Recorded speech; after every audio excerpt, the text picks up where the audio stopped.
Hi everyone, welcome back to the Oxted FIDE All Play All, and we're on to the penultimate round, round 9. I have the white pieces. I'm against Alex, who I managed to beat when we played before. If you remember that game, it was quite a even game throughout, and then there was a late tactical error, and then it meant that I was able to capitalize and win that game. That was when I was playing black, and now I've got the white pieces as well, so that's a nice plus for me. There's not too much else to say as we've been going through this series. You know the score, so I'm going to play knight f3 on move 1. He plays d5, I play d4. He plays knight f6, I play c4, and he plays c6. Now, you can't go into typical Castellan ideas, which is what I would normally like to play here, because this bishop is still able to come outside the chain, and then you won't have the good Castellan bishop versus the bad bishop on black side. So you have to throw in a move beforehand before you can play that. Another way that you can play here that was pointed out to my coach is to play queen c2 is another way to play.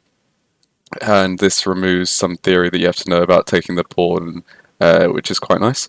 But the way that I played is also completely playable. It's the top line, it's knight c3, which is sort of a waiting move, because if black wants to play in typical Slav style, they'll play e6, and then their bishop's going to be stuck behind the pawn chain. If they want to try something different and have the bishop outside the pawn chain, then I haven't committed yet to g3, and I can play in the centre instead, and you can get lines like take takes and queen b3. I think is the main idea, because the bishop's now like come out of here.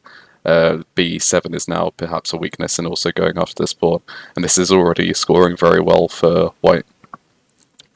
So instead, my opponent plays the main move, e6, going into Slav territory, or semi-Slav I should say, and now I'm able to play g3 because he's now closed down his triangle, and I'm able to have my good bishop versus his bad bishop, and this is just a factor of the position. This is what you get if you play the Castellan as white.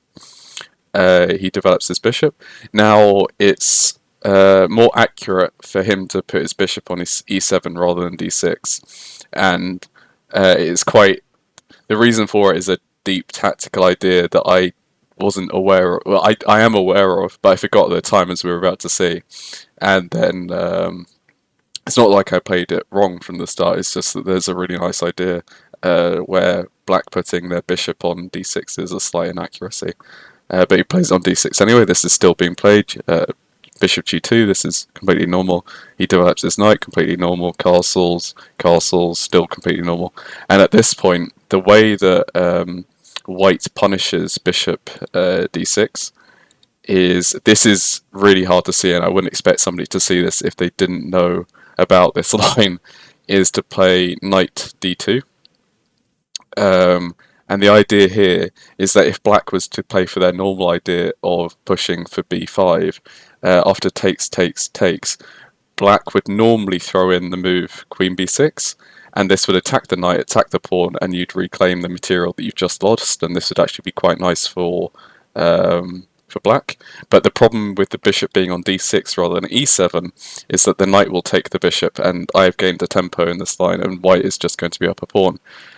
So obviously that's quite deep theory to know, and why if we go back and we do the same moves again, but we put the bishop on this square, then after, let me just put in the same amount of moves, b6, this now is a good idea for black, because after takes, queen b6 is now a good idea for black. I probably missed out some other moves as well, but roughly this is the line to go for, and notice how the bishop isn't being attacked for the tempo. But yeah, that's not what happens in the game. But I forgot about this idea, and I just played typical ideas of queen c2. Another issue with queen c2 is that you don't really want to put the queen on c2 if it's not actually directly defending the pawn on c4, so the knight would have had to come to d2 rather than c3. Again, this is still fine, but it's just not a super accurate way of playing. He punishes me for it by taking immediately. Notice now how I can't take back because the knight's in the way. I play a4, just stopping ideas of b5. If he's to play b5, then takes, and this is already better for white. So he's not going to do that. And at this point, I was slightly frustrated with myself, because I know there are lines in the Castellan where you just straight up give up the pawn, and it's not like, oh, I'm going to win it back in like 3 or 4 moves. Sometimes you just give up the pawn and go for compensation in terms of activity. which is okay at the moment because remember this bishop is still bad, so it's still playable. But after the next few moves, I make a major mistake at this point, and I start to trade pieces. And if we look at this position, we can see that this bishop is still blocked in. But after this next sort of forcing moves that I force, so this is my choice, more trades. We can now see that this bishop, which was historically bad, is now being able to get out. This pawn that was perhaps a weakness is now being protected, and I don't really have the typical conversation that I would have. By no means is this losing for white, but rather than having the typical advantage, this is now -1 for that pawn, and also the bishop has been able to get out. So definitely a inaccuracy on my part, and I think at the time the Slav variation for the Catalan was perhaps my weakest area, and I have since looked over these lines because I need to make sure if I am giving up this pawn I am going for an advantage elsewhere. So I decided to get my bishop to the best diagonal on the board, which is here. He starts developing his rooks, I bring my bishop. He brings a pawn out just because he's afraid of tactics that might come against his king. I double up my rooks. He brings his bishop back, attacking my queen. I move my queen over. I'm okay with this. This queen is now attacking and threatening the king. I'm threatening to take on f6, so he has to defend. I don't want to take him. I'm fine with him taking me if he wants to swap. So I'm just going to use this time to develop my pieces if he's spending on these moves trading. He goes for a trade. And this is still slightly better for black, purely because of the pawns, but now if we look at this position compared to what I had a few moves ago, I've actually got some compensation because I've got these nice rooks, I've got some pressure against the queen, against the king, sorry, and perhaps there'll be some nice tactical ideas coming. He moves his rook to the far, and I played what I thought was a nice practical move here. Rather than just taking the rook straight up, is to notice that I have a really strong control of this d7 square and move the rook in. He decided to take once, I take back. My queen's defending, so he can't take for the next time. And he moves his queen out of the way. And we can start to see that I'm a pawn down, but look at all these pieces that are coming against the king. Perhaps there's going to be some nice ideas for me here. I bring my bishop in because I want to have another piece in the attack. Ideally, the bishop would obviously be able to come here, but it's guarded by a pawn and another bishop, so I can't really do that. Another idea is just to start pushing my pawns as well. The computer actually really likes this move a5, with the idea that if you take, then I can take on b7. And these pawns are not as good for pushing, and it will take away some of the threats from black's position, which is an idea, but on a human level I think just going for the attack is also completely fine. So I go for the attack.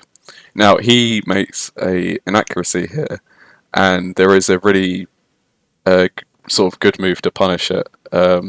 You're not winning, but just some nice accuracy from white's standpoint. There is one good move in this position, and everything else is clearly worse than the best move here. So if you want to pause the video and see if you can find the best move, and why it's the best move. So the best move here is to play queen h4. The idea going after the pawn, and also attacking h7. And if you try and if you try to defend it, there is a really nice tactic here of just taking the bishop anyway. And after king takes, queen takes, king e6, you can take the bishop attacking the rook. The rook then has to move. You can check here, and you're down in exchange. But material, you only want down one pawn, and this pawn is probably going to become a massive liability for black. Black's king's right in the center of the board. You can keep on giving checks. If the king comes to d6, for example, then yeah, just h4 is coming, and this is coming. Whereas black does have the pawn advantage on the king side, but it's going to be a lot harder to push them. And this is actually winning for white. But this is a very hard idea to see over the board, I think. Just giving up an exchange and still being material down elsewhere. But yeah, this is something I could have gone for. If we go back to here, I came up with the same idea, but rather than going to h4, I went to f4. And the downside of this is that it's not attacking this h7 pawn, and white is able to defend this pawn. So he defends it by attacking my rook first. I move my rook. The computer wants to play rook c7 here, but I didn't like this move in the game. I'm trying to remember why. It becomes really ugly after bishop h3 and then this queen coming, and now this isn't particularly great, so I'm not sure about rook c7 as an idea. So I play rook d6, which I think has more practical ideas, also still going after this f6 pawn. He decides to push the pawn, which is logical because it's under attack. And I really did look into ideas of sacrificing here, but there's just nothing much going on. If you take with the pawn, then this is at least a draw, I think. After king f7, you can bring the queen in, and you can start giving perpetual checks. But he wouldn't do that, he'd take with the bishop, and then I've got nothing here, and nothing much is going on. You can check here, but the king will just leave, and it's okay for black. So I can't do that, I have to retreat my bishop. He then attacks my rook, but it's fine because it's defended. Now, here is, again, the way that I have compensation for this pawn. Any endgame is probably going to be worse for me because simply I'm just down a pawn. Also, my pawn majority of 4 against 3 is not as significant as his 4 against 2 on this side. And the way that I need to push my advantage to go for h4, h5 and really just go all out. Now, the idea that I saw here was by going for h3, my plan is actually to play g4 and crash through this way and try and open up the king. He plays king g7, I played g4. Now, I did have some tactics in mind here for my opponent, and he did miss some of them in our first game, so I was hoping he'd miss them in this game. He goes for h6, and I played h4. And this has a threat. It looks like I'm giving up the pawn, but can you take on g4? If you want to pause the video. So the idea is, yes, you can take on g4. But what I was going to follow up and what I played in the game was bishop takes g4.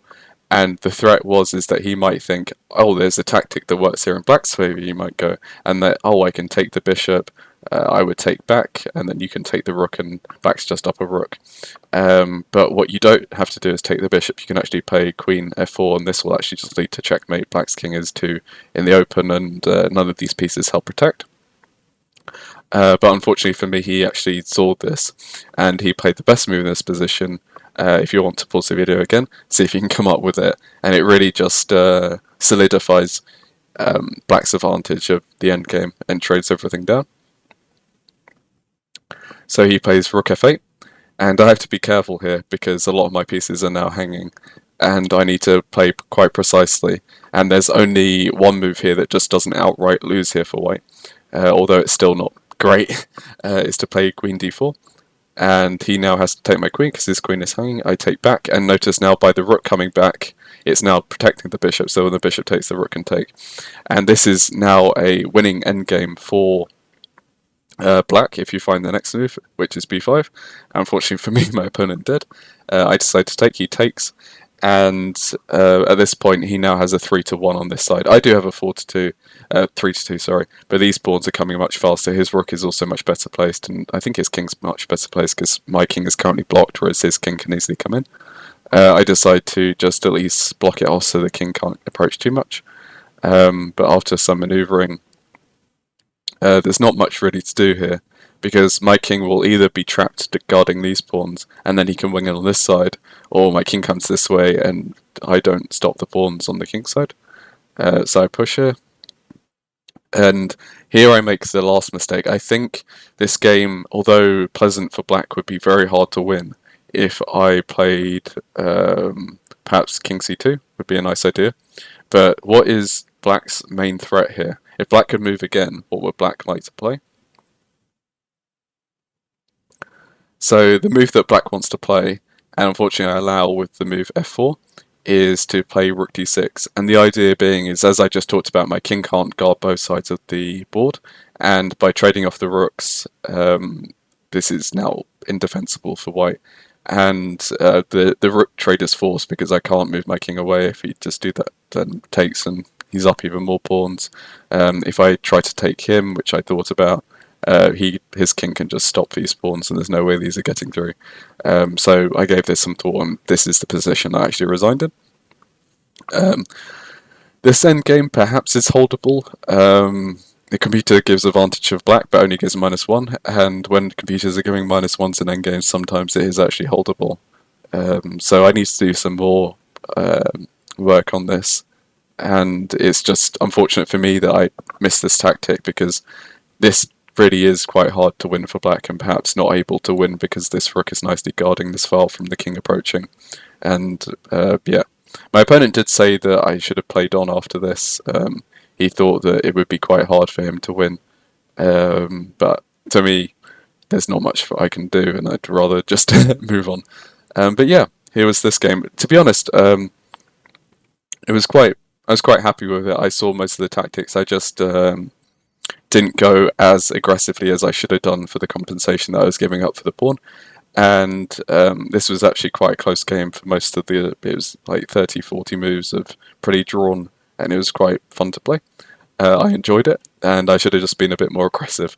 But yeah, thanks for watching, and we will go on to the last match at some point. Cheers.